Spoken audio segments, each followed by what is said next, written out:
Un estado de shock no es algo que se produce únicamente cuando nos pasa algo malo, sino también cuando perdemos nuestra narrativa o nuestra historia, cuando nos desorientamos.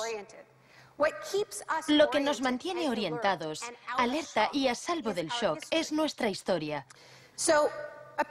Una época de crisis como la que estamos viviendo es ideal para pensar en la historia, en la continuidad, en las raíces.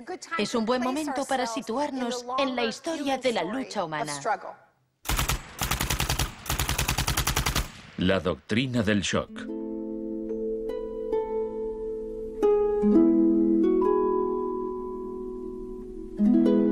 Todo empezó el 1 de junio de 1951, cuando representantes de agencias de inteligencia occidentales se reunieron en secreto con profesores universitarios en el Hotel Ritz-Carlton de Montreal. Como resultado de esta reunión, el ejército financió una investigación sobre el aislamiento sensorial en la Universidad de McGill. El aislamiento sensorial es una forma de producir una monotonía extrema. Provoca una reducción de la capacidad crítica, nubla la mente y el sujeto se queja de que ni siquiera puede fantasear. Y cuando un estudiante universitario no es capaz de fantasear, mal asunto. Mientras experimentábamos, empecé a creer que quizá algo que causara incomodidad o incluso dolor sería más tolerable que las condiciones de aislamiento que estudiábamos. Hebb decidió dejar de trabajar en la investigación. No tenía idea, cuando lo propuse, del arma tan terrible, tan potencialmente terrible que podía llegar a ser. Este es nuestro momento, nuestra oportunidad. Pero los experimentos continuaron bajo las órdenes del ambicioso jefe de psiquiatría, el Dr. Ewen Cameron.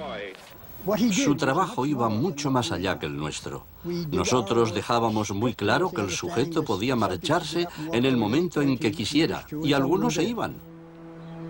Los pacientes de Cameron no tuvieron tanta suerte. El Allen Memorial Institute, donde trabajaba, empezó a parecer una macabra cárcel donde Cameron llevaba a cabo experimentos extraños con sus pacientes de psiquiatría. Quería borrarles la mente, dejársela en blanco para reprogramarlos desde cero.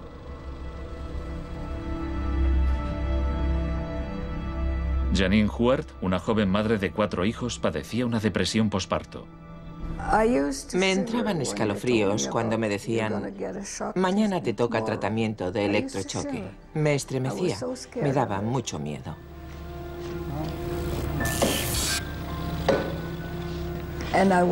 Despertaba en otra habitación, totalmente confundida y triste.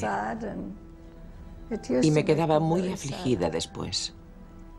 Iba por ahí caminando como una zombie. Cameron combinaba los electrochoques con las curas de sueño y la repetición de mensajes grabados. Decía, Janine, Janine, estás rehuyendo tus responsabilidades. No quieres cuidar de tu marido ni de tus hijos. Lo repetía una y otra vez. Suena como si la interrogaran.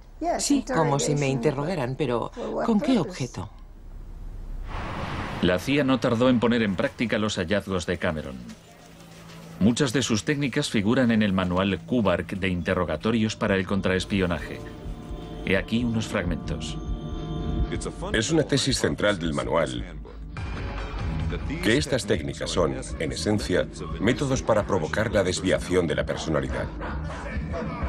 Hay un intervalo, que puede ser muy breve, de animación suspendida, una especie de shock psicológico o parálisis. Los interrogadores expertos reconocen este efecto cuando se da y saben que desde ese momento el sujeto está mucho más abierto a la sugestión, mucho más dispuesto a obedecer que justo antes de sufrir el shock. El otro Dr. Shock.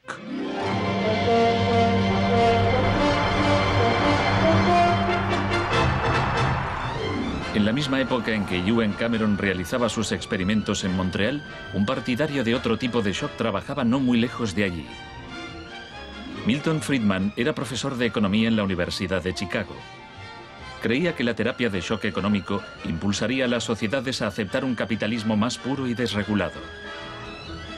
En octubre de 2008, durante la mayor crisis financiera desde 1929, Naomi Klein acudió a la Universidad de Chicago para hablar de Milton Friedman. Cuando Milton Friedman cumplió 90 años, la Casa Blanca de Bush organizó una celebración en su honor y todos pronunciaron discursos, incluido George Bush, pero el mejor fue el de Donald Rumsfeld. Mi cita favorita de ese discurso de Rumsfeld dice así: Milton es la encarnación de una realidad, la de que las ideas tienen consecuencias. La tesis que sostengo es que el caos económico que ahora mismo impera en Wall Street, en la América Media y en Washington, deriva de muchos factores, por supuesto, pero que entre ellos están las ideas de Milton Friedman. El crack de 1929 en Wall Street desencadenó la Gran Depresión de los años 30.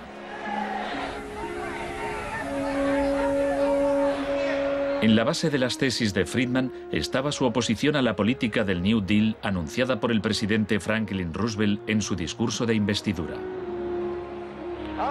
Nuestra prioridad es conseguir que la gente tenga trabajo. No es un problema insoluble si lo abordamos de forma inteligente y con valentía.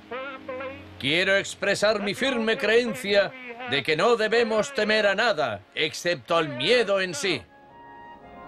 Influido por el economista John Maynard Keynes, Roosevelt puso en marcha un programa de empleo público para que la gente volviera a trabajar. Hoy la depresión no es más que un vago recuerdo. Millones de hombres y mujeres han encontrado trabajo y por consiguiente seguridad y esperanza. No fue tan sencillo. La depresión duró hasta la Segunda Guerra Mundial, pero después el Plan Marshall generalizó el modelo regulador e intervencionista de Keynes en Europa.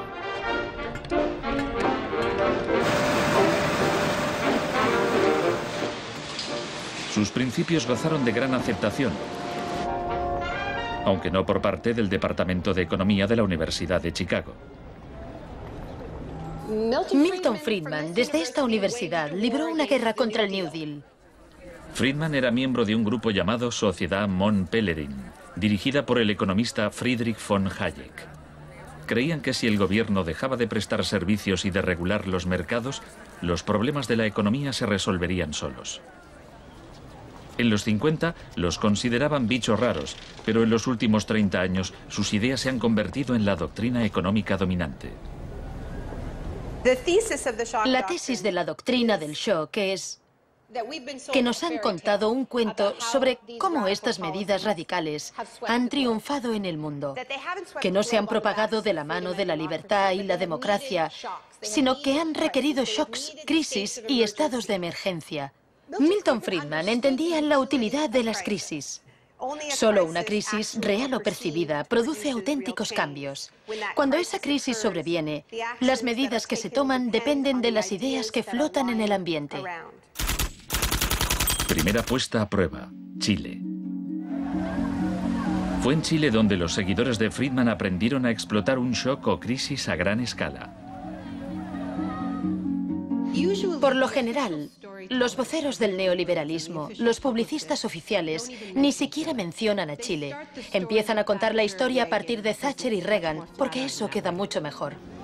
En los años 50 y 60, las medidas progresistas de desarrollo en Chile eran un modelo para la zona. El gobierno invertía en salud, educación e industria. Las empresas estadounidenses temían por sus inversiones. Como respuesta, el Departamento de Estado comenzó a becar a estudiantes de Chile y el resto de Sudamérica para que estudiaran economía de libre mercado con Milton Friedman. La Universidad de Chicago tenía un convenio con la Universidad Católica de Chile que permitía a muchos chilenos venir a Chicago, donde les impartíamos formación y se doctoraban. Los estudiantes regresaban a Chile a dar clases. El Departamento de Economía de la Universidad Católica en Santiago se convirtió en una mini escuela de Chicago. Arnold Harberger, el economista que dirigía el programa, se describía como misionero totalmente entregado. En 1970, la Unidad Popular de Salvador Allende ganó las elecciones con un programa que proponía nacionalizar grandes sectores de la economía. La compañía de teléfonos pertenecía en su mayor parte a la empresa estadounidense ITT, que encabezó los intentos de evitar que Allende fuera presidente. Contaba con el apoyo de Richard Nixon en la Casa Blanca. Yo no estuve allí, pero puedo decirle lo que sabemos con certeza en la actualidad. Él encargó a la CIA que impidiera que Allende asumiese la presidencia e intentaron convencerme de que instigara al ejército chileno cuando Allende resultó elegido. A pesar de las maniobras de la CIA, Allende juró el cargo de presidente.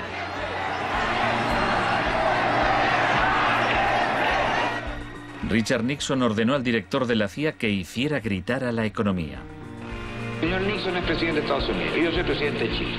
Yo no tendré un término despectivo contra el señor Nixon mientras el señor Nixon respete al presidente de Chile. Comenzó a fraguarse un golpe militar. Los Chicago Boys chilenos se pusieron a trabajar en un programa económico de 500 páginas llamado El Ladrillo. Con dinero de Estados Unidos se hizo todo lo posible por desestabilizar la economía. Se declaró una huelga de camioneros que paralizó fábricas y tiendas. Hubo un golpe de Estado fallido el 29 de junio de 1973. Después, el 11 de septiembre, bajo el mando del general Pinochet, el ejército asaltó el Palacio Presidencial. El shock de la guerra. Chile había disfrutado durante 41 años ininterrumpidos de un régimen democrático que estaba siendo derrocado por medio de la violencia. Para Pinochet y sus partidarios el golpe era una guerra, y desde luego estaba concebido para parecerlo. Fue el precursor chileno de la doctrina militar de shock y pavor.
Fuerzas Armadas y de Orden, solo bajo la inspiración patriótica de sacar al país del caos que en forma aguda lo estaba precipitando el gobierno marxista de Salvador Allende.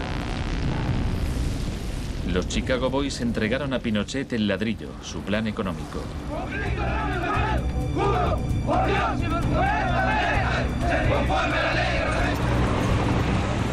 Los días siguientes, más de 13.000 opositores fueron detenidos y encarcelados.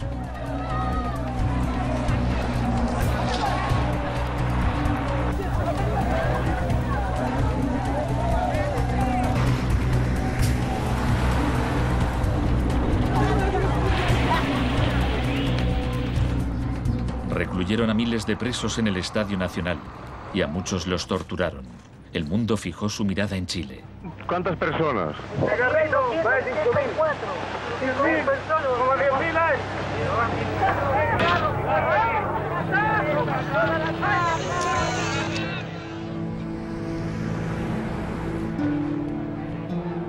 A principios de noviembre liberaron a 5.000 presos. A los 900 que quedaron los trasladaron a otros centros de detención.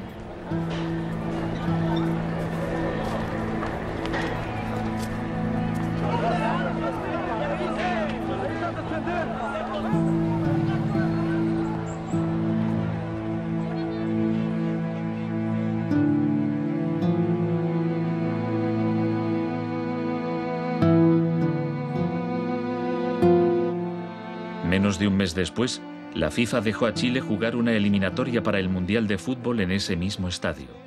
Su rival, la Unión Soviética, se negó a jugar allí, así que se permitió a Chile marcar en portería vacía y clasificarse para el Mundial de 1974. Lo hacía Chavaco al dedo, lo hacía Galo Reynoso. Porque fueron tocando sin adversario hasta el otro lado. El shock económico. Aprovechando el estado de shock de la población, Pinochet impuso las medidas recomendadas por los Chicago Boys, suprimió el control de precios, privatizó empresas estatales, eliminó aranceles de importación y redujo el gasto público. Más tarde, Friedman reconoció abiertamente la importancia del experimento chileno. Se trataba del primer caso en que un avance hacia el comunismo daba paso a un avance hacia el libre mercado. No dio resultado. Al cabo de un año había una inflación del 375% anual, la más alta del mundo. Así que en marzo de 1975, Arnold Harberger y Milton Friedman volaron a Santiago. Empleó una expresión que nunca se había utilizado en el contexto de una crisis económica mundial. Exigió un tratamiento de shock. Dijo que él era como un médico que iba a ayudar a un país asolado por una epidemia y simplemente recetaba el remedio. Friedman escribió que el general Pinochet se mostraba receptivo a la idea de un tratamiento de shock, aunque era evidente que le preocupaba el paro temporal que podía causar.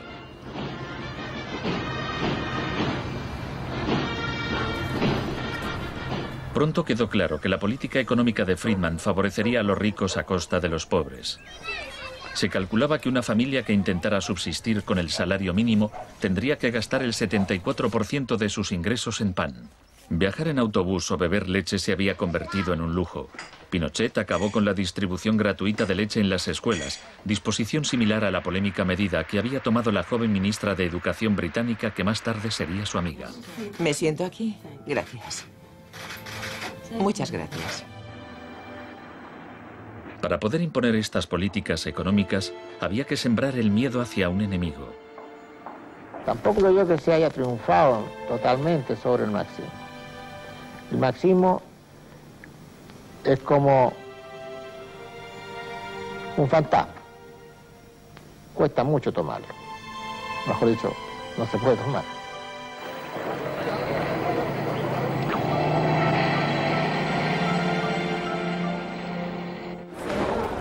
Según Friedman y Harberger, la economía de libre mercado era indisociable de la libertad y la democracia.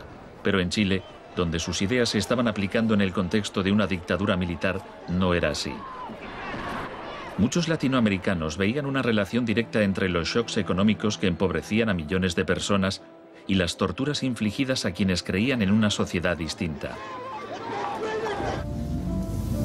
Orlando Letelier era uno de ellos. Letelier había sido embajador de Allende en Washington. Pasó un año en una de las cárceles de Pinochet antes de exiliarse en Estados Unidos. En 1976, Letelier escribió: el plan económico tenía que imponerse por la fuerza, y en Chile esto solo podía conseguirse por medio de miles de asesinatos, el establecimiento de campos de concentración por todo el país y el encarcelamiento de más de 100.000 personas en 3 años.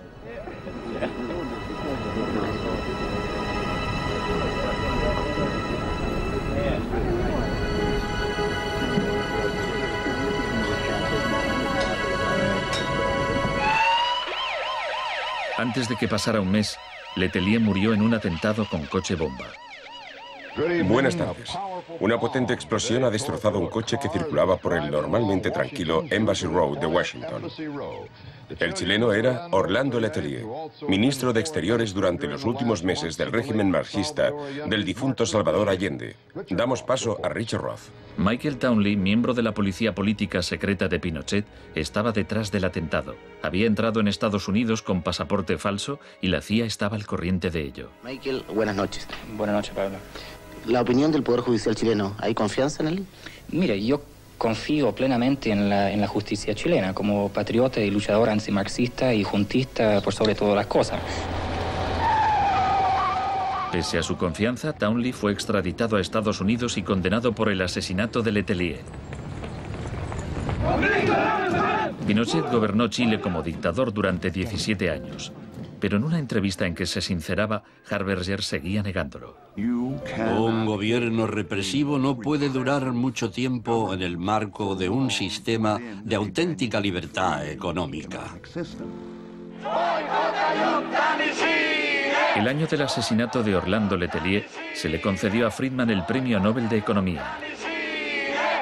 Saben, tienen una idea totalmente deformada de lo que pasó. Les explicaré un par de cosas. En primer lugar, universidades chilenas me ofrecieron 2 títulos honoríficos antes de que yo viajara allí. Rehusé aceptarlos porque dichas universidades se financiaban en parte con fondos públicos y yo no quería dar en ningún caso la impresión de que apoyaba el régimen político de Chile. No soy representante de Chile, no soy asesor de Chile, ni tengo responsabilidades para con el gobierno de Chile.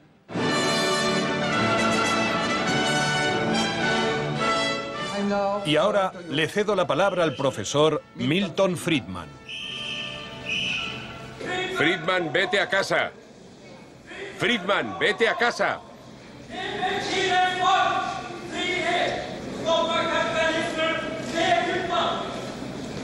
Lamento este incidente. Podría haber sido peor.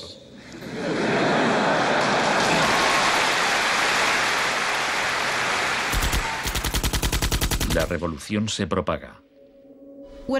El propósito de la doctrina del shock es contar una historia alternativa de cómo esa oleada salvaje de capitalismo puro e incontrolado que estamos viviendo llegó a dominar el mundo. Chile no fue el único país de Sudamérica que adoptó las políticas de la Escuela de Chicago. Los seguidores de Friedman ocupaban cargos clave en Brasil y asesoraban el gobierno de Uruguay. Entonces, el 24 de marzo de 1976, un golpe militar derrocó al gobierno de Isabel Perón en Argentina. Una junta de 3 generales tomó el poder bajo el mando del general Videla. Los Chicago Boys accedieron a puestos económicos relevantes en el gobierno militar. Aprovecharon la oportunidad para introducir importantes reformas económicas y sociales. Un año después del golpe, los sueldos habían perdido el 40% de su valor, se cerraban fábricas y la pobreza se disparó. Como en Chile, hubo que aterrorizar al pueblo para que aceptara estas medidas económicas. Videla aprendió de la experiencia de Pinochet. Adoptó la táctica de hacer desaparecer personas. Para equilibrar el terror público y privado, llevaban a cabo los secuestros en plena luz del día y después siempre podían negarlos. Fue necesario cumplimiento de la misión que la nación le tiene asignada, articular la defensa de la sociedad argentina. Las reglas de esta guerra no convencional, que no buscamos ni provocamos, son distintas. Muchas de las técnicas empleadas por los militares chilenos y argentinos las habían aprendido en la Escuela de las Américas, dirigida por Estados Unidos. Enseñaban técnicas de tortura. Violar a la víctima, desnudarla, herirla con objetos punzantes, romperle extremidades, sacarle los ojos, marcarla a fuego. En Latinoamérica hay regímenes que violan hoy en día los derechos humanos. Practican asesinatos políticos, torturas, deportaciones, encarcelamientos sin juicio, que son técnicas aprendidas en este centro. Quizás sea así. Si me dice que lo que enseñamos aquí se ha llevado a la práctica, no se lo negaré. El uso de la tortura contra un soldado enemigo conocido para obtener algún tipo de ventaja militar me parece justificable y acertado. Ir más allá, utilizar las técnicas de tortura solo para intimidar a la gente, es un grave error, poco ético e inmoral. Pero en Argentina y Chile estas técnicas no solo se emplearon con soldados o terroristas, sino con estudiantes y sindicalistas, con todo aquel que se opusiera a la política de libre mercado del régimen.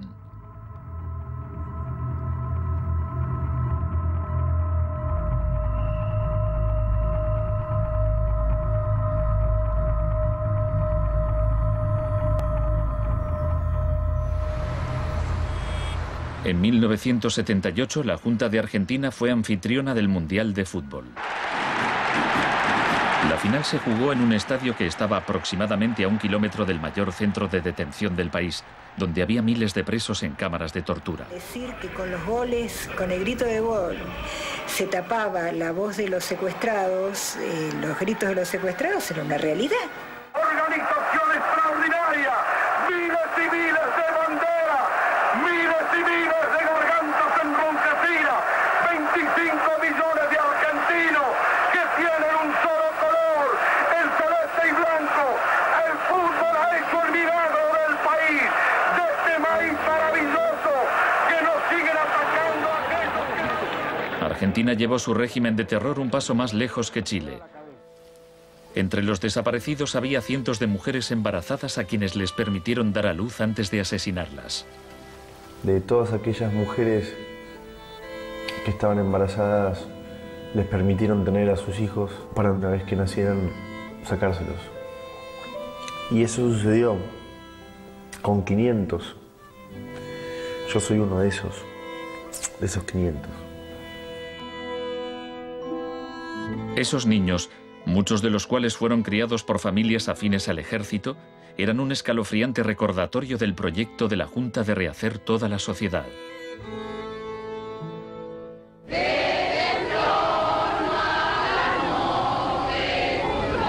Cuando la Junta aún detentaba el poder, un grupo de madres y abuelas de desaparecidos empezaron a protestar en la Plaza de Mayo.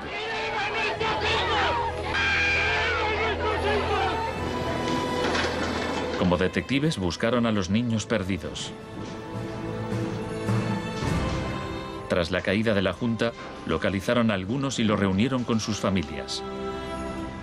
De vez en cuando encontraban restos. Por lo general, no encontraban nada. El general Videla fue declarado culpable de asesinato, secuestro y tortura. Señores jueces, nunca más. Se le condenó a cadena perpetua.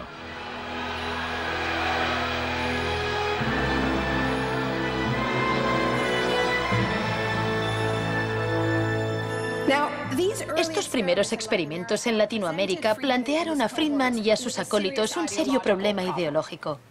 Friedman había prometido que sus medidas no solo enriquecerían aún más a la élite, sino que crearían la sociedad más libre posible, que aquella era una guerra contra la tiranía, que el capitalismo y la libertad iban juntos.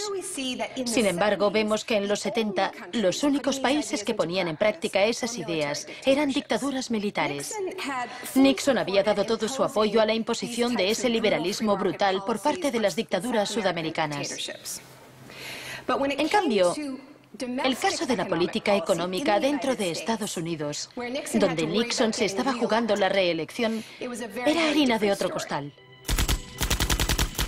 La Escuela de Chicago y el mundo anglosajón. Friedman mantenía una relación cordial con Nixon. Varios de sus colegas y discípulos de la Escuela de Chicago obtuvieron cargos en el gobierno. Entre ellos Donald Rumsfeld. Con la ayuda de Dios. Enhorabuena. Gracias. En 1971, en plena depresión económica, Nixon dejó a un lado las ideas de Friedman e instauró una política de control de precios y salarios. Puso a Rumsfeld al cargo. Es en esencia una cuestión de oferta y demanda. Hace tiempo que me opongo al control de salarios y precios. Creo que implica la injerencia del gobierno en la libertad individual y me parece intolerable. La política keynesiana tuvo éxito y Nixon salió reelegido con una victoria aplastante. Fue un duro golpe para Friedman. Más tarde, en 1979, Margaret Thatcher fue elegida primera ministra en Gran Bretaña. Su gurú intelectual era el viejo mentor de Milton Friedman, Friedrich von Hayek. Poco más de un año después, Ronald Reagan ganó las elecciones presidenciales de Estados Unidos. Ahora, tanto Gran Bretaña como Estados Unidos estaban en manos de friedmanitas declarados. El programa con que Margaret Thatcher llegó al poder se basaba en 4 puntos: recortar el gasto público, bajar los impuestos, reducir el número de empresas estatales o paraestatales, desregular la industria e introducir una política monetaria moderada y estable para combatir la inflación. Durante sus primeros 3 años en el poder, el paro se duplicó en ciertos sectores, lo que provocó oleadas de huelgas. El índice de popularidad de Thatcher cayó hasta el 25%. Estallaron disturbios en las principales ciudades británicas. Hasta los admiradores de Thatcher albergaban ciertas dudas. Los resultados económicos de la administración Thatcher son desiguales.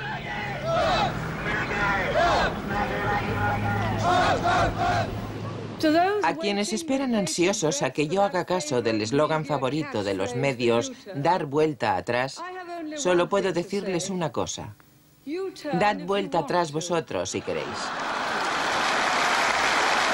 La dama no es partidaria de ello. Friedrich von Hayek instó a Thatcher a adoptar las políticas de shock económico de Pinochet. Ella replicó: en Gran Bretaña, con sus instituciones democráticas y su necesidad de un alto grado de consenso interno, algunas medidas tomadas en Chile son del todo inaceptables.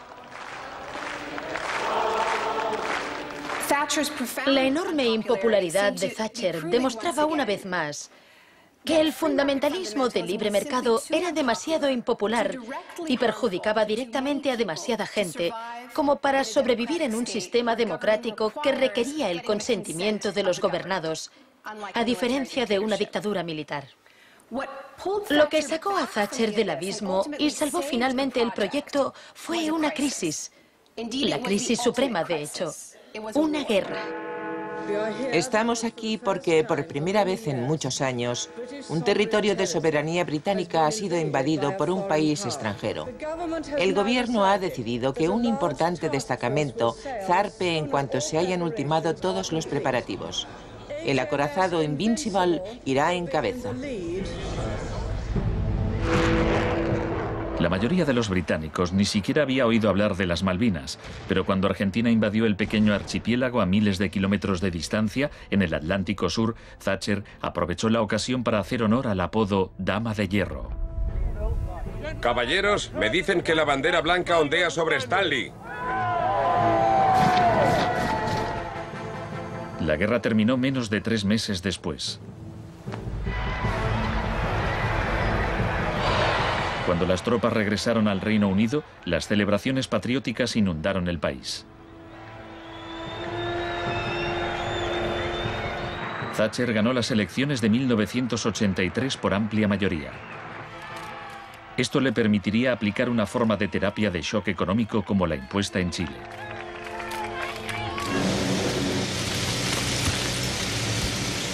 La organización de trabajadores más poderosa del país era el Sindicato Nacional de Mineros. Cuando la Junta Nacional del Carbón anunció el cierre de minas, los mineros declararon la huelga. Zonas del centro de Londres están paralizadas por miles de mineros y simpatizantes que se manifiestan por la ciudad en favor de la huelga de mineros, la más larga y feroz jamás vivida en Inglaterra desde 1926, así como la más costosa. La huelga duró casi un año. Thatcher empleó todos los medios a su disposición para acabar con el sindicato.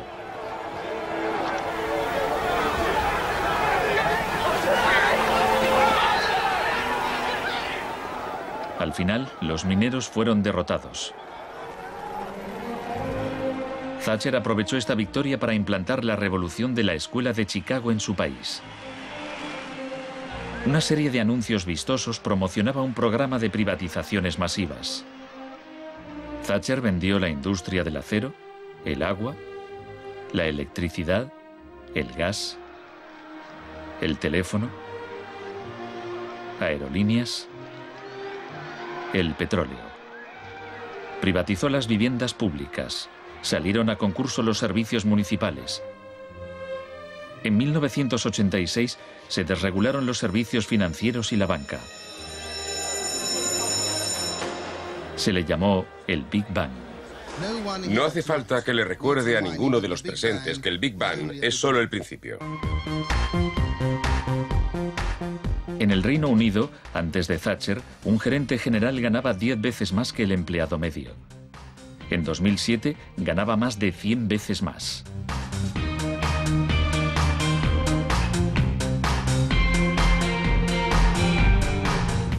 En Estados Unidos, antes de Reagan, los gerentes generales ganaban 43 veces más que el empleado medio.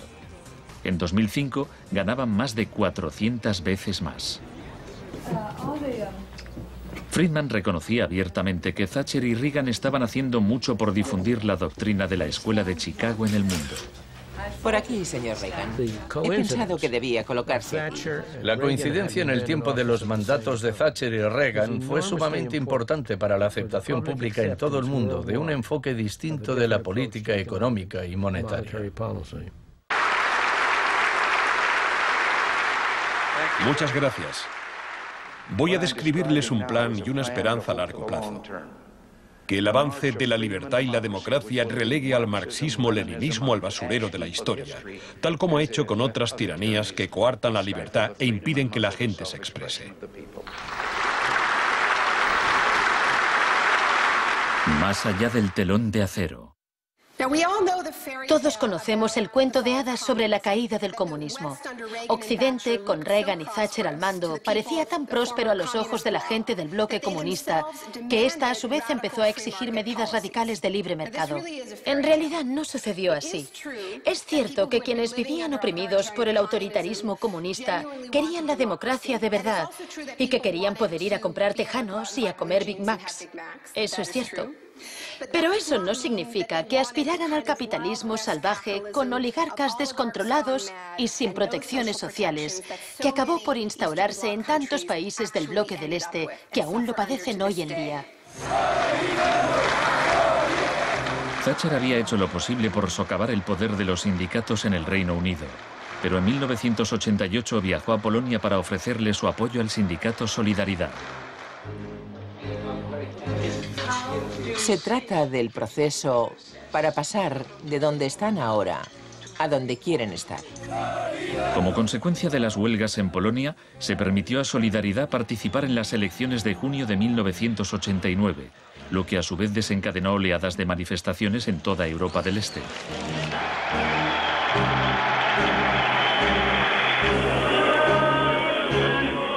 En épocas anteriores, la Unión Soviética había utilizado la fuerza para aplastar los movimientos democráticos. Pero ahora la URSS tenía un líder distinto, Mikhail Gorbachov, impulsor de la Glasnost y la Perestroika. Hablaba de una tercera vía, de una transición gradual hacia una socialdemocracia a la escandinava, algo a medio camino entre el capitalismo de libre mercado y el comunismo. Gorbachov cautivó al público y los políticos de Occidente. Es un líder audaz, decidido y valiente. Ante la mirada de Gorbachov, los viejos regímenes comunistas se desmoronaron uno a uno.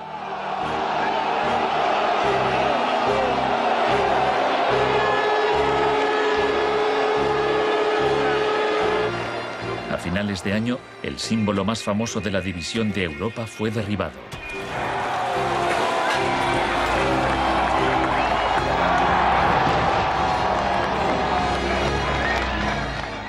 Para Friedman y los Chicago Boys, se abrieron las puertas de todo un mundo nuevo.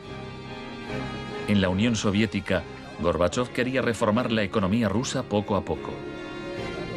En 1991, Gorbachov asistió como invitado a la cumbre del G7 en Londres. Esperaba obtener apoyo financiero para sus reformas económicas graduales. Sin embargo, le dijeron que o aceptaba la terapia de shock radical o no le concederían ayudas. ¿Qué tal, señor presidente? ¿No está demasiado cerca? El mes siguiente se produjo un intento de golpe de Estado contra él. Miembros del sector duro del Partido Comunista pusieron a Gorbachov bajo arresto domiciliario en su casa de veraneo de Crimea. Los tanques rodearon la Casa Blanca, el Parlamento ruso.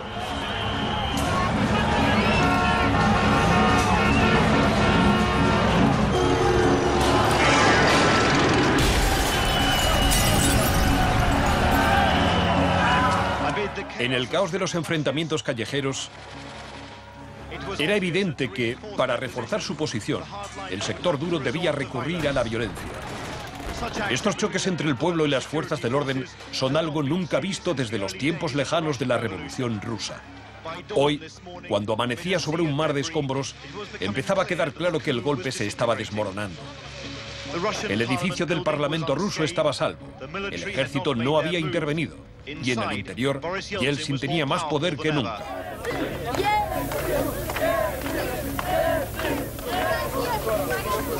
Fue un momento estelar para Yeltsin.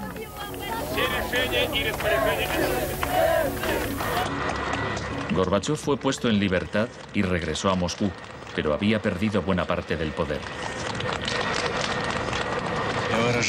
Aplaudo los elevados principios del pueblo ruso y también los del presidente Boris Yeltsin. En diciembre de 1991 se disolvió la Unión Soviética, un shock profundo para el pueblo ruso. Yeltsin se hizo cargo entonces de la política económica de la Federación Rusa. El libre mercado llegó a Rusia y con él el caos. La adopción de las doctrinas de la Escuela de Chicago por parte de Rusia marcó el principio de un nuevo capítulo en la cruzada por el libre mercado. Fue shock en estado puro, sin nada de terapia. Pese a los intentos oficiales por promover el capitalismo popular, lo cierto es que un puñado de empresarios amasó grandes fortunas. Se vendieron empresas estatales a precio de saldo. La prensa rusa apodó a los asesores de Yeltsin los Chicago Boys.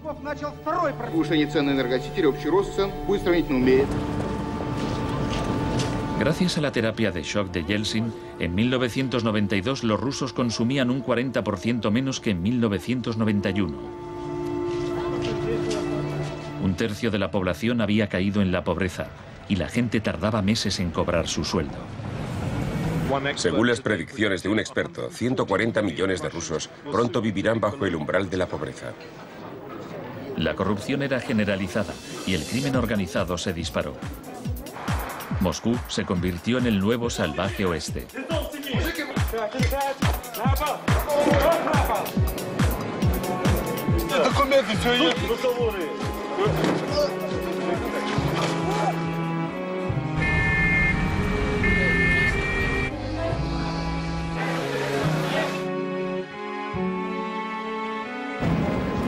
La mayoría de los rusos se oponía a que el radicalismo de los Chicago Boys se implantase en su país. En marzo de 1993, el Parlamento tomó una decisión crucial. Votó a favor de retirarle a Yeltsin los poderes especiales que le había otorgado. Yeltsin instauró un régimen especial. El Tribunal Constitucional lo declaró ilegal.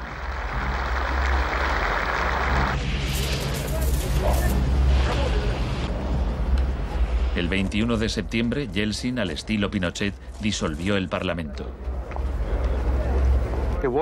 A partir de hoy quedan suspendidas las funciones legislativas, administrativas y de control del Parlamento de la Federación Rusa. Occidente puso su influencia al servicio de Yeltsin. Creemos que Boris Yeltsin es la mayor esperanza para la democracia en Rusia. 2 días después, el Parlamento votó a favor de destituir a Yeltsin por 636 votos a 2. Miles de partidarios del Parlamento se congregaron frente a la Casa Blanca e intentaron tomar la televisión.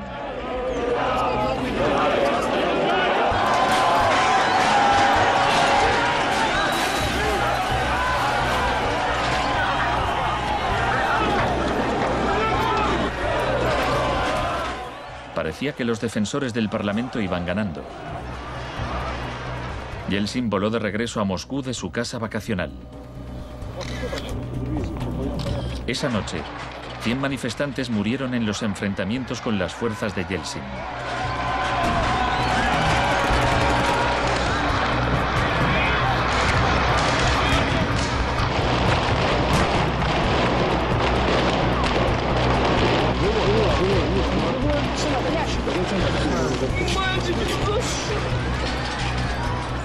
El 4 de octubre, Yeltsin ordenó al ejército que atacara la Casa Blanca y bombardeara el mismo edificio que él había defendido 2 años antes. ¿No lo entendéis? ¡Son asesinos!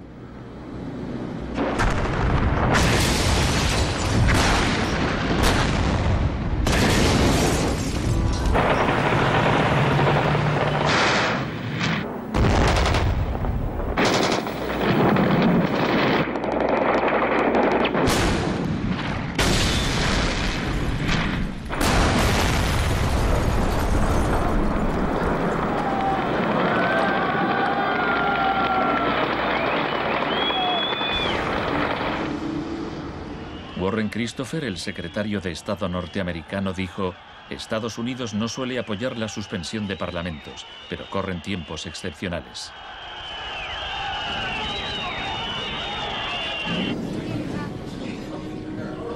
Yeltsin había conseguido el poder absoluto. Asesorado por sus Chicago Boys, practicó un capitalismo de amigotes. Se pusieron a la venta más industrias estatales, y así nació una nueva clase de empresarios multimillonarios con influencia política, los oligarcas. En 1998, el 80% de las granjas rusas estaba en quiebra y 70.000 fábricas estatales habían cerrado. En 8 años, el número de pobres había aumentado en 72 millones, mientras Moscú pasaba a ser la ciudad del mundo con más multimillonarios.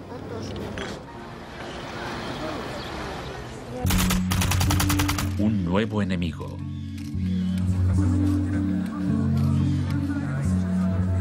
Buenas tardes, gracias por venir. Es un honor para mí anunciarles que voy a proponer a Donald Rumsfeld como secretario de Defensa. Estoy deseando servir de nuevo a mi país. Rumsfeld ya había sido secretario de Defensa en el gobierno de Gerald Ford. En ese entonces, el enemigo a temer era la Unión Soviética. No afirmo que nos estén invadiendo los rusos, sino sus tendencias. No digo que midan 3 metros, sino que medían 1,60 m, ahora 1,80 m y siguen creciendo. Ahora había un nuevo enemigo más cerca de casa. El 10 de septiembre de 2001, Rumsfeld expuso en un discurso sus planes para privatizar parte del ejército de Estados Unidos. Milton Friedman se habría sentido orgulloso. Decía: hoy hablaré de un adversario que representa una amenaza, una grave amenaza para la seguridad de Estados Unidos. Dicho adversario es uno de los últimos bastiones de la planificación central. Gobierna a golpe de planes quinquenales. Podría parecer que este adversario es la antigua Unión Soviética, pero ese enemigo ya no existe. Tenemos a este adversario mucho más cerca. Es la burocracia del Pentágono. Hoy le declaramos la guerra a la burocracia. Al día siguiente, el vuelo 77 de American Airlines se estrelló en el Pentágono y mató a 184 personas.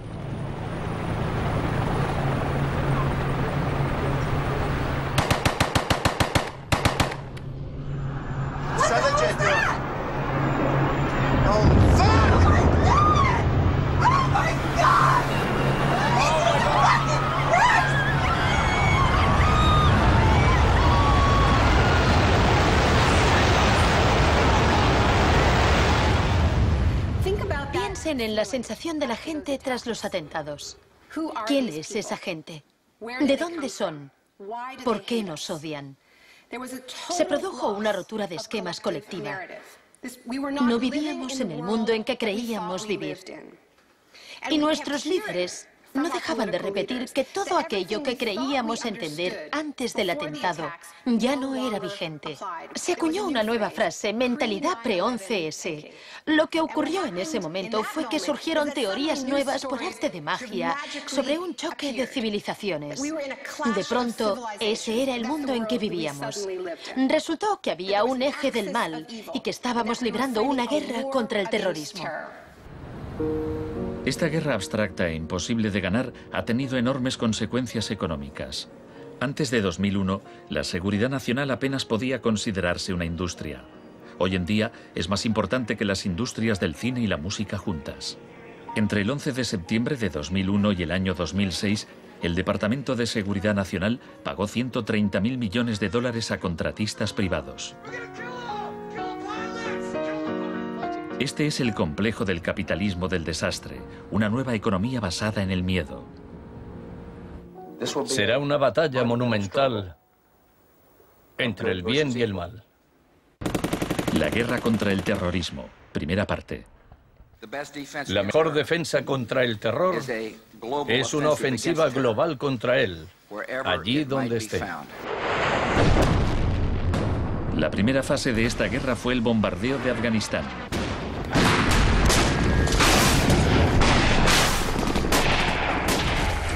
El gobierno talibán fue derrocado rápidamente. La posguerra resultó más complicada. Nuestra lucha contra el terrorismo empezó en Afganistán, pero no acaba allí. Buscamos sobre todo detenidos que nos sirvan para extraerles información.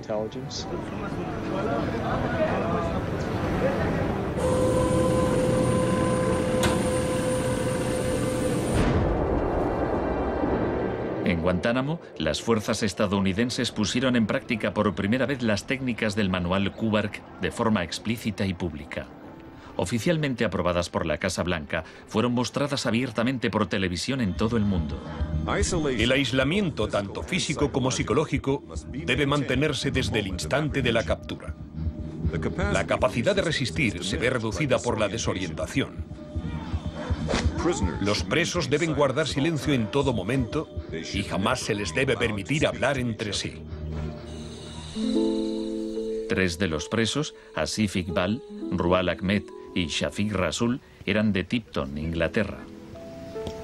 Pasaron más de 2 años en Guantánamo antes de que los liberasen sin cargos. No te dejaban hablar con nadie, ni hacer nada, ni estar de pie.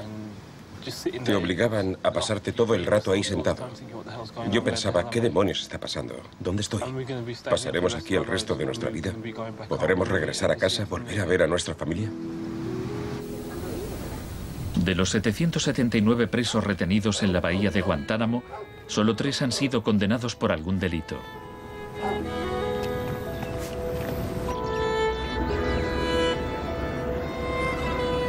Lo único que sea ciencia cierta es que son mala gente. Era un mensaje para todo el mundo, un mensaje muy claro.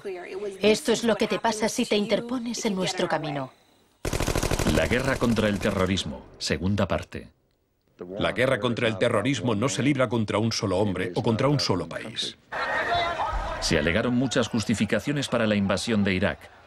Pero si Estados Unidos realmente hubiera querido invadir un país que presuntamente albergaba a líderes de Al-Qaeda, tenía armas nucleares y vendía tecnología nuclear a otros países, Pakistán habría sido la opción más obvia.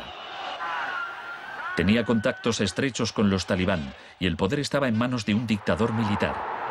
En cambio, George Bush eligió como objetivo Irak, el país con la tercera mayor reserva de petróleo del mundo.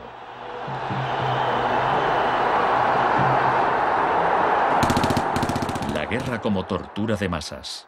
Los planes de guerra del Departamento de Defensa no son como los de la Guerra del Golfo. Están más en la línea de la invasión de Panamá de 1989. Según ha podido saber la CBS, se iniciará en el llamado Día A con A de ataques aéreos, ataques tan devastadores que hará que los soldados de Saddam no puedan ni quieran oponer resistencia. La idea es que el bombardeo sea tan intenso que produzca, en palabras textuales, shock y pavor. Si el Pentágono se ciña a su plan de guerra actual, en un día de marzo, la aviación y la armada lanzarán entre 300 y 400 misiles de crucero contra objetivos en Irak, más que en los 40 días que duró la primera guerra del Golfo. Será un ataque de una magnitud nunca antes vista, nunca antes prevista. Harlan Ullman es uno de los artífices del concepto shock y pavor, que consiste en lanzar un gran número de bombas guiadas de precisión. Esto produce un efecto inmediato, como el de las bombas nucleares de Hiroshima. No es cuestión de días o de semanas, sino de minutos.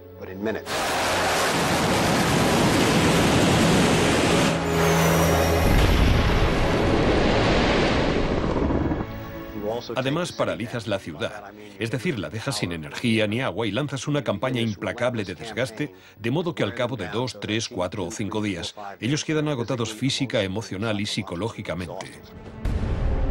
Anoche una zona de 1 milla cuadrada del centro de Bagdad parecía el infierno en la tierra. Durante la primera oleada de bombardeos, los ciudadanos de Bagdad sufrieron una versión del aislamiento sensorial descrito en el manual Kubark. En el caos que siguió a la caída de Saddam Hussein, Estados Unidos hizo poco por impedir los saqueos. Algunos cargos del gobierno incluso los consideraban un punto de partida para desmantelar el Estado iraquí.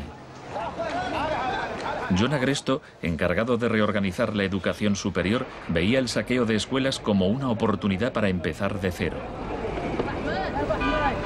De hecho, antes de las sanciones, Irak tenía el mejor sistema educativo de la región y una tasa de alfabetización del 89%. En cambio, en Nuevo México, estado natal de Agresto, el 46% de los ciudadanos eran analfabetos funcionales. En Irak se aplicaron 3 formas de shock distintas que actuaban a la vez y se complementaban entre sí. Estaba el shock de la guerra, seguido de inmediato por la terapia de shock económico impuesta por Paul Bremer. Y como la resistencia a esa transformación económica, a ese shock económico rápido iba en aumento, se aplicó el shock de la represión y la tortura. 3 clases de shock distintas. El shock económico.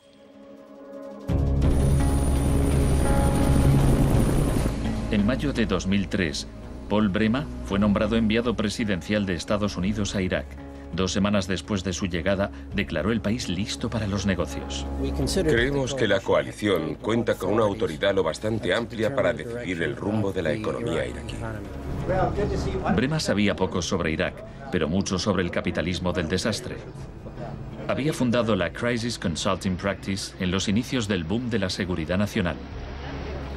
Hoy es un día muy importante en Bagdad. Bremer dedicó los primeros 4 meses a aprobar medidas clásicas de la Escuela de Chicago. Rumsfeld aseguraba que Irak tenía unas de las leyes fiscales y de inversión más avanzadas y atractivas del mundo libre. Una de las primeras disposiciones de Bremer fue despedir a 500.000 empleados públicos. Se trataba en parte de un acto de desbaazificación, pero reducir el gobierno era también algo muy friedmanita. Se prometieron fondos para la reconstrucción. Nuestra inversión en el futuro de Afganistán e Irak es el mayor compromiso de estas características desde el Plan Marshall. En realidad, era justo lo contrario. Mientras que el fin del Plan Marshall era impulsar la industria europea, la ayuda a Irak se invirtió en empresas de Estados Unidos. Los pocos iraquíes que consiguieron empleo estaban al final de una serie de subcontratistas. Creative Associates se hizo con contratos por valor de $100 millones para esbozar el programa de estudios e imprimir libros de texto para el sistema educativo. La consultora en gestión y tecnología Bearing Point obtuvo contratos por valor de $240 millones para implantar un sistema de libre mercado en Irak. RTI, con sede en Carolina del Norte, logró contratos por $466 millones para asesorar sobre la instauración de la democracia en Irak. Y a Halliburton se le adjudicaron contratos de coste más incentivos por $20.000 millones. Parsons recibió $186 millones para construir 142 clínicas sanitarias. Solo se terminaron 6. El suministro básico de electricidad y agua apenas mejoró, pese a los miles de millones que se gastaron durante los primeros 4 años. Vamos a triunfar aquí y cuando lo consigamos habremos hecho algo importante, no solo para 25 millones de iraquíes, sino para favorecer los intereses occidentales en la región. Hasta los nuevos billetes iraquíes se imprimían en el extranjero. Les mostraré un ejemplo de estos billetes. Estados Unidos incluso llegó a pagar a empresas privadas para que supervisaran a las empresas privadas que habían logrado contratos.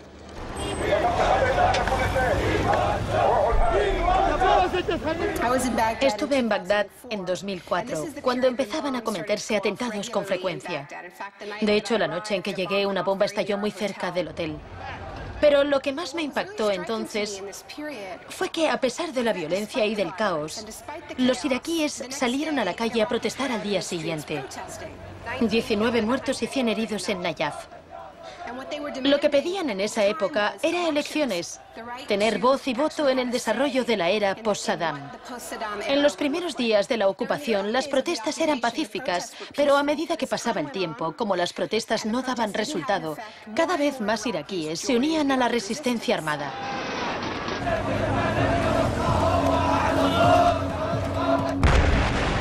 La violencia se descontroló.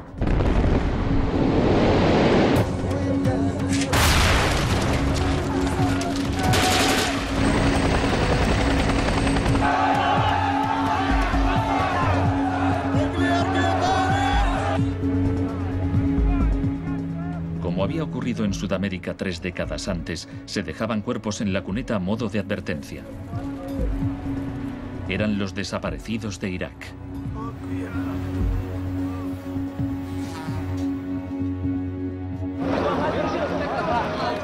Se tomaron medidas extremadamente agresivas para aplastar a la oposición.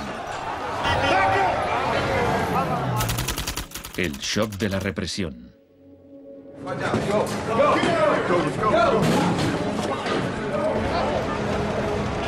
Durante los primeros 3 años y medio de la ocupación, se capturó a 61.500 iraquíes. En la primavera de 2007, 19.000 seguían detenidos.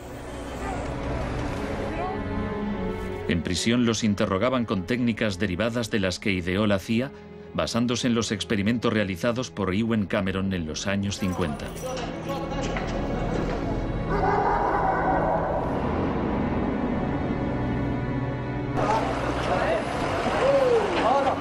Según la Cruz Roja, altos cargos del ejército estadounidense admitieron que entre el 70 y el 90% de las detenciones en Irak fueron errores.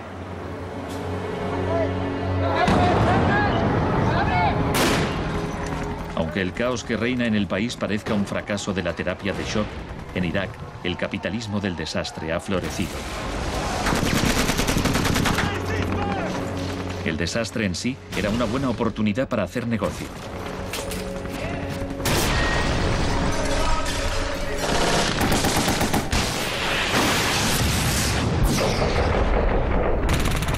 El negocio de la guerra.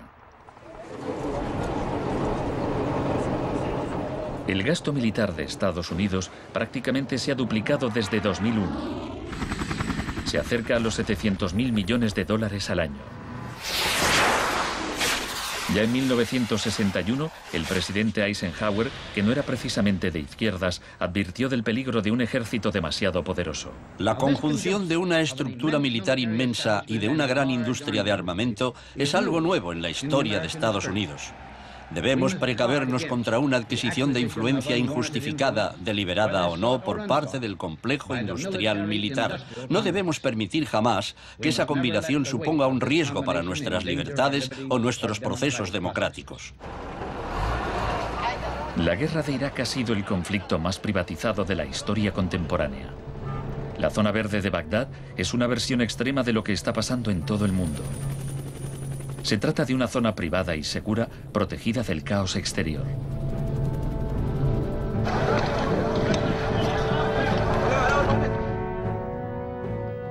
En 1991, durante la Primera Guerra del Golfo, por cada 100 soldados había un contratista militar. En 2003, cuando empezó la guerra de Irak, por cada 100 soldados había 10 contratistas. En 2006, por cada 100 soldados había 33 contratistas. Un año después, por cada 100 soldados había 70 contratistas. En julio de 2007 había más contratistas que soldados en Irak. Esto iba incluso más lejos de lo que Milton Friedman se había atrevido a soñar. Lo único que no privatizaría son las Fuerzas Armadas, los tribunales y algunas carreteras y autopistas. Una de las empresas contratadas más relevantes era Blackwater USA. Durante la batalla de abril de 2004 en Nayaf, Blackwater asumió el mando de los marines estadounidenses. Docenas de iraquíes murieron durante la operación. Estados Unidos había blindado las empresas privadas contra las leyes iraquíes, por lo que éstas funcionaban en un vacío legal, un poco como Guantánamo. Le pregunté al secretario de Defensa hace un par de meses bajo qué se rige. El señor Rumsfeld... Iba a preguntárselo yo. Siga.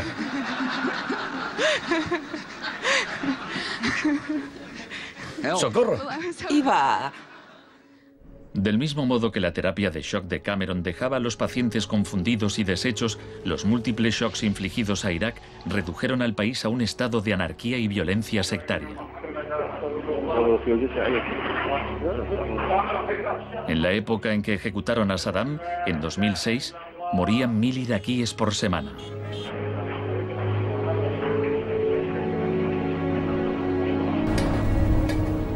En abril de 2007, la Agencia de la ONU para los Refugiados calculaba que 4 millones de personas habían tenido que abandonar su hogar. cientos de miles de iraquíes habían muerto. Creo que los historiadores escribirán con toda claridad que hicimos algo extraordinario y noble aquí.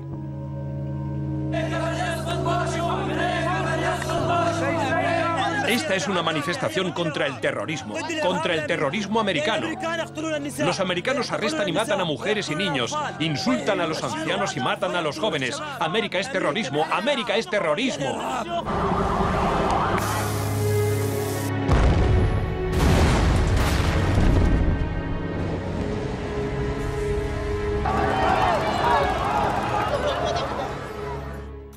Un mundo de zonas verdes y rojas.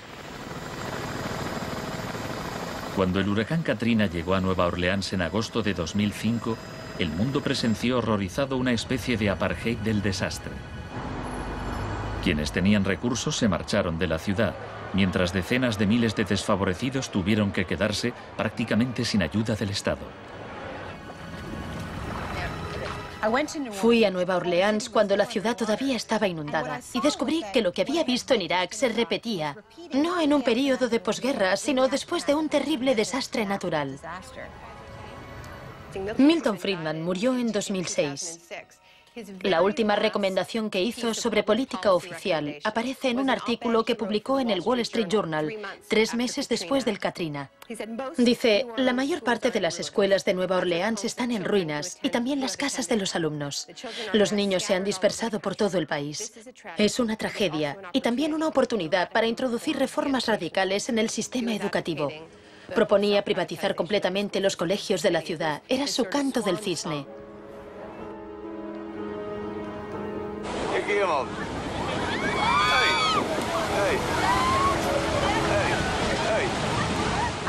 Fui testigo de un proceso similar en Sri Lanka, en los días que siguieron al tsunami de 2004.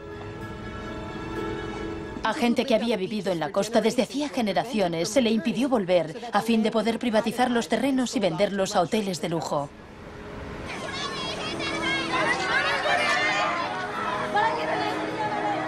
Justo a esto me refiero con la expresión doctrina del shock, al saqueo sistemático del sector público después de un desastre, cuando la gente está demasiado ocupada haciendo frente a la emergencia, a sus problemas diarios, para proteger sus intereses.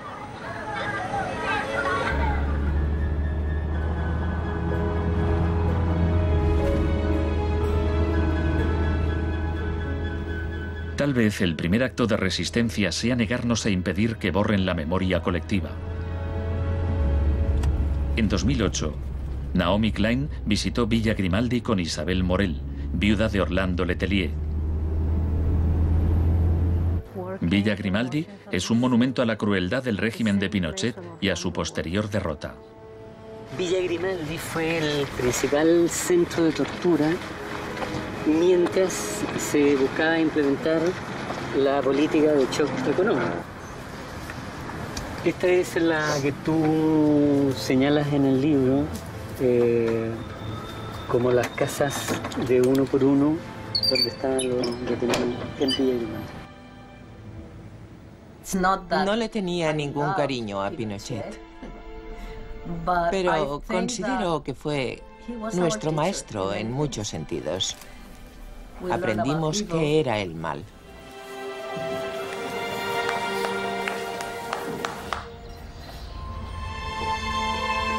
En 1988, Pinochet fue detenido cuando se encontraba en Londres. Su vieja aliada, Margaret Thatcher, permaneció a su lado. Sé lo mucho que le debemos.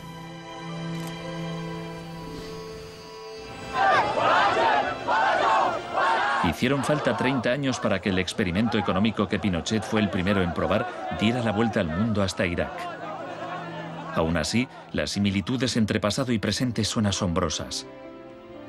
Entre los campos de concentración de Pinochet y el centro de detención de Bush en Guantánamo. Entre los desaparecidos de Chile y los de Irak. Entre los experimentos de Ewen Cameron y las torturas infligidas a los presos de Abu Ghraib. Ha llegado nuestro momento, nuestra ocasión. Borró todo el pasado. Por eso aplicaba electrochoques. Borraba el pasado del paciente e implantaba ideas nuevas. Pero Janine resistió. En 1988, la CIA accedió a indemnizar a Janine y a otras víctimas de los experimentos de Ewen Cameron. Janine, ¿estás orgullosa de que, aunque intentaron hundirte, tú has luchado con todas tus fuerzas y has vencido? En cierto modo, sí. En cierto modo. Porque creo que todavía me queda una pizca de fuerza de voluntad. Es muy difícil luchar contra un gobierno. La gente me decía, Janine, no puedes luchar contra el gobierno, no te das cuenta, son muy poderosos. Pero yo tenía fe en que ganaría.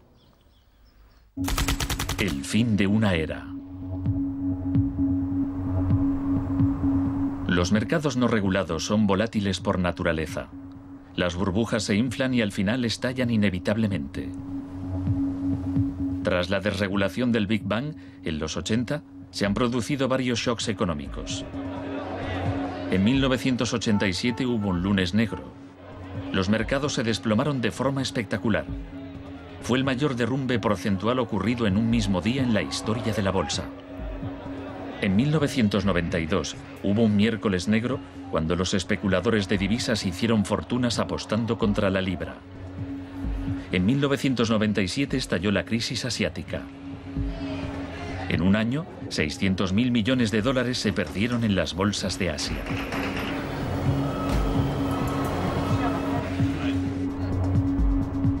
Y finalmente, en septiembre de 2008, los mercados financieros implosionaron.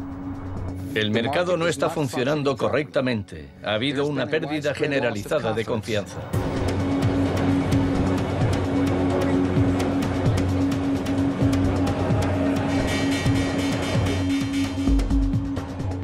El 15 de septiembre, Lehman Brothers se acogió al capítulo 11 de la Ley de Quiebras. Solo una semana después, se anunció que los empleados de sus oficinas en Nueva York cobrarían 2.500 millones de dólares en primas. Se calcula que empresas de Wall Street pagaron 18.400 millones en primas el año del crack. Pese al torrente de retórica populista de quienes dicen plantar cara a los peces gordos y defender a los ciudadanos sencillos y no a Wall Street, nos encontramos ante una transferencia de riqueza de proporciones incalculables.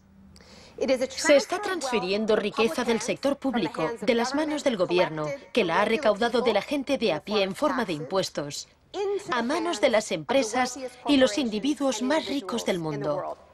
Huelga decir que son los mismos individuos y empresas responsables de la crisis.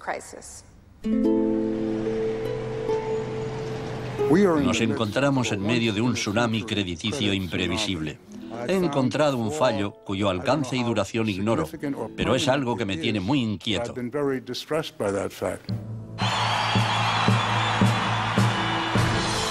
Estados Unidos, la crisis financiera propició la victoria de Obama.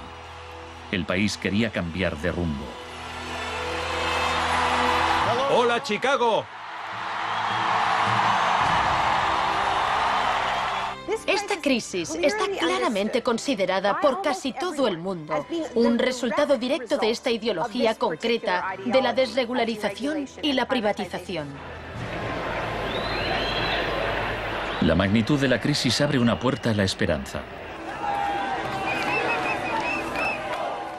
La doctrina del shock, como estrategia, solo funciona si no sabemos que existe. Lo que me parece más esperanzador de la crisis económica actual es que esta táctica se está desgastando, pues el factor sorpresa ha desaparecido. Los tenemos calados y ya no nos engañan. Nos estamos volviendo a prueba de shocks. La última vez que el mundo sufrió una crisis financiera tan grave como esta, la gente abrazó las medidas keynesianas del New Deal. Quiero expresar mi firme creencia de que no debemos temer a nada, excepto el miedo mismo. Más de 1 millón de personas se desplazó a Washington para asistir al discurso de investidura de Obama. Muchos periodistas lo compararon con Franklin Roosevelt. Últimamente se han trazado muchos paralelismos entre Obama y Franklin Delano Roosevelt. Así que hablaré un poco de este último. Les contaré una anécdota estupenda que podría ser inventada sobre cuando lo visitaban representantes de sindicatos u organizaciones progresistas y le proponían medidas nuevas y avanzadas para que las incluyese en el New Deal. Él los escuchaba con atención y al final decía: ahora salid ahí fuera y obligadme a hacerlo. Y ellos así lo hacían. En 1937, año clave para el New Deal, ¿saben cuántas huelgas se declararon en Estados Unidos? 4.740 huelgas que duraban un promedio de 20 días. ¿Saben cuántas huelgas hubo en 2007? 2. 21. En fin, la otra razón para recordar esta historia de la lucha social es que nos dice algo muy importante, algo que debemos recordar en estos momentos en que nos jugamos tanto. Nos enseña que si queremos políticas contra la crisis que hagan de este mundo un sitio más sano, justo y pacífico, tendremos que salir ahí fuera y obligarlos. Gracias.